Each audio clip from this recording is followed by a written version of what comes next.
Selamat pagi anak-anak, Assalamualaikum warahmatullahi wabarakatuh.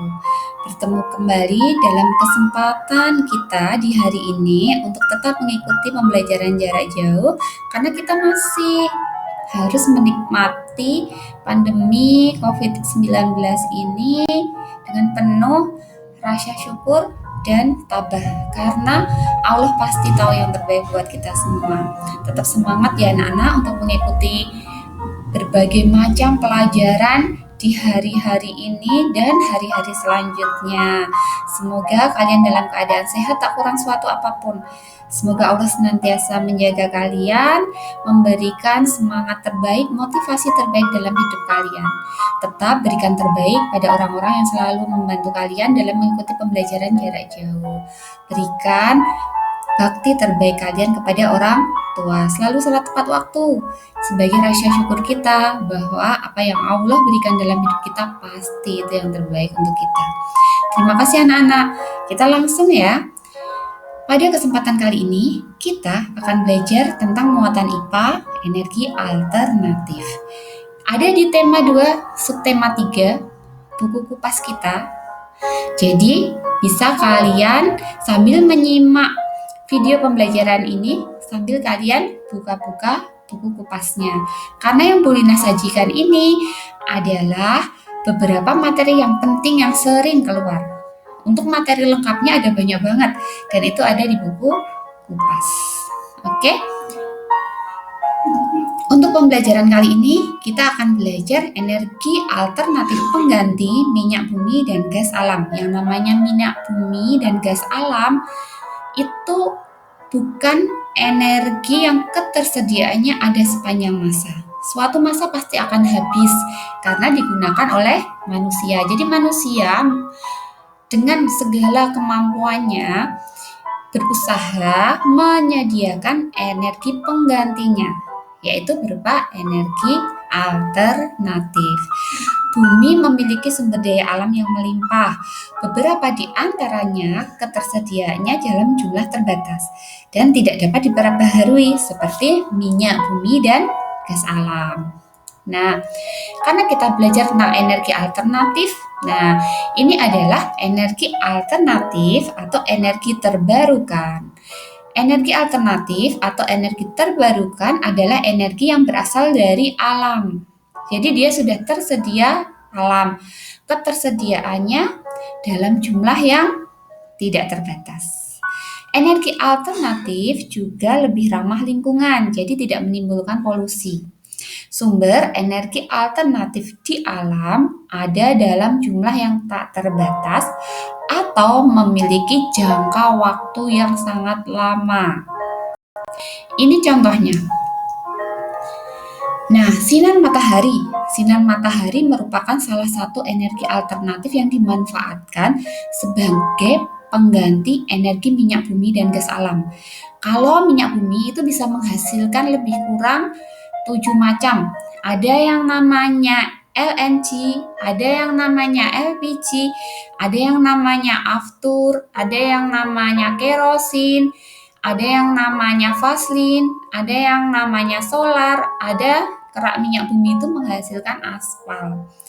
Dan gas alam ada batu bara yang bisa dibuat nilon dan lain sebagainya, tapi itu sangat terbatas ketersediaannya. Makanya manusia berpikir kira-kira apa ya yang bisa menggantikan itu? Nah, salah satunya ini, matahari. Alat yang Bu Lina sajikan ini adalah panel surya, mengubah cahaya matahari menjadi listrik. Jadi, energi matahari punya energi cahaya dan energi panas. Diubah menjadi listrik. Selanjutnya, energi alternatif dan contoh pemanfaatannya. Nah, selain energi matahari tadi digunakan pada panel surya yang ada di jalan-jalan untuk lampu yang skalanya kecil, ternyata ada namanya PLTS, pembangkit listrik tenaga surya, yang menghasilkan energi listrik jauh lebih besar daripada hanya sekedar untuk menyalakan traffic lights yang ada di jalan. Nah, ini adalah energi gerak yang dihasilkan oleh arus air. Arus air yang sangat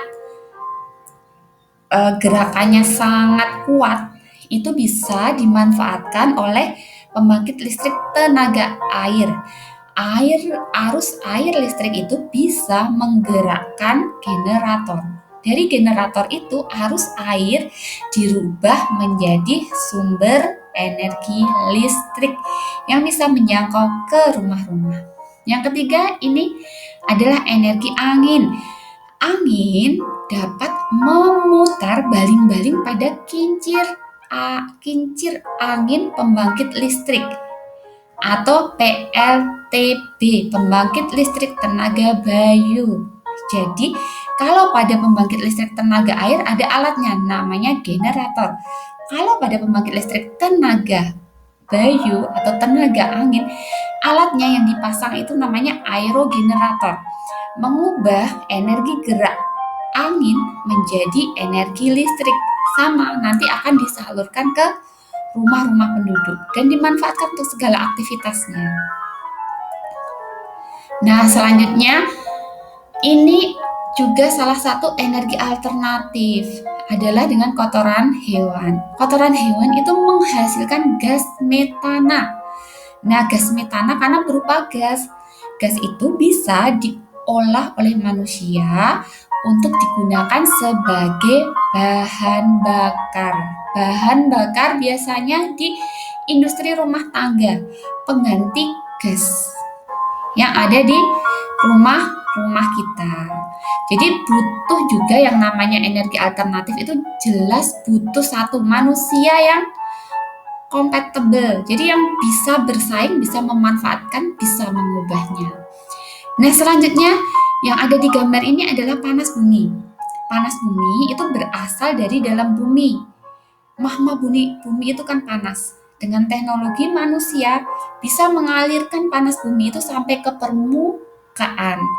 Setelah sampai ke permukaan, panas bumi itu diolah oleh pembangkit listrik tenaga panas bumi atau geotermal. Jadi, pembangkit listrik tenaga panas bumi ini mengubah panas bumi menjadi listrik untuk dialirkan ke rumah-rumah, ke pabrik-pabrik, untuk juga memenuhi segala aktivitas manusia yang membutuhkan listrik. Jadi anak-anak, yang namanya energi alternatif itu adalah energi yang ramah lingkungan. Tumbuhan juga dapat dimanfaatkan sebagai energi alternatif. Salah satunya kentang. Kentang merupakan umbi batang yang dapat dimakan sekaligus menjadi energi alternatif. Kentang dapat menjadi energi alternatif pengganti baterai. Kalau yang namanya energi fosil atau energi minyak bumi dan gas alam batu bara itu pasti menghasilkan polusi. Jadi dia nggak ramah lingkungan. Misalnya kalian kalau mobil motornya itu masih pakai bensin solar, nah itu di jalan itu pasti ada yang namanya bau. Kalau nggak bau masih pada asap kendaraan. Nah itu yang bikin polusi. Kalau energi alternatif ini hampir tidak menghasilkan polusi. Jadi manusia makin lama akan pindah menggunakan energi alternatif. Setelah manusia itu hidup, ternyata manusia itu berpikir loh, yang namanya kehidupan manusia, ternyata energi listrik itu adalah energi yang paling banyak dibutuhkan oleh setiap manusia. Nah, karena paling banyak dibutuhkan oleh setiap manusia itu selalu berpikir gimana caranya menyediakan listrik yang tidak terbatas. Nah, antara lain tadi sudah kita bahas, ada yang menggunakan angin, ada yang menggunakan air, ada yang menggunakan sinar matahari, ada yang menggunakan panas bumi. Bahkan kalau di dekat laut ada yang menggunakan gelombang laut atau ombak. Kita pelajari sebentar tentang energi listrik yang bisa dihasilkan oleh kentang. Nah, nih contoh energi alami dari kentang. Ini adalah kentang yang Bulina gunakan. Nah, yang dibutuhkan agar bisa menghasilkan listrik, kita butuh namanya lempeng sem, lempeng tembaga, dan kita butuh yang namanya kabel. Karena kita harus menghasilkan listrik, butuh kabel. Nah, buktinya kalau kentang itu bisa menghasilkan energi listrik, nah kasih itu penjepit. Setelah penjepit kasih lampu. Kalau lampu itu menyala, berarti kentang itu menghasilkan energi listrik. Kalau lampu nggak menyala, kemungkinan satu, energi yang dihasilkan untuk menyalakan lampu kentang itu kurang banyak. Jadi harus butuh 2 kentang, 3 kentang. Nah seperti itu sebenarnya percobaan. Tapi percobaan ini percobaan yang belum bisa kita lakukan ya karena kita masih PJJ. Nggak apa-apa. Oke anak-anak, terima kasih. Itu yang Bu Lina sampaikan pada kesempatan hari ini. Kurang lebihnya mohon maaf, semoga membuka pengetahuan kalian untuk lebih maju. Terima kasih. Assalamualaikum warahmatullahi wabarakatuh.